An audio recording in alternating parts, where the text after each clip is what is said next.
semangat yang telah terpatri.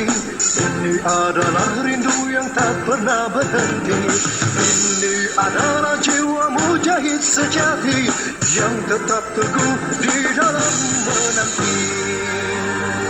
Bila engkau satu di antara yang mencari, lantangkan suaramu bersama seruan ini. Bila engkau satu di antara yang merindu, tunjuk satu ke atas jarimu. Mari kita berseru.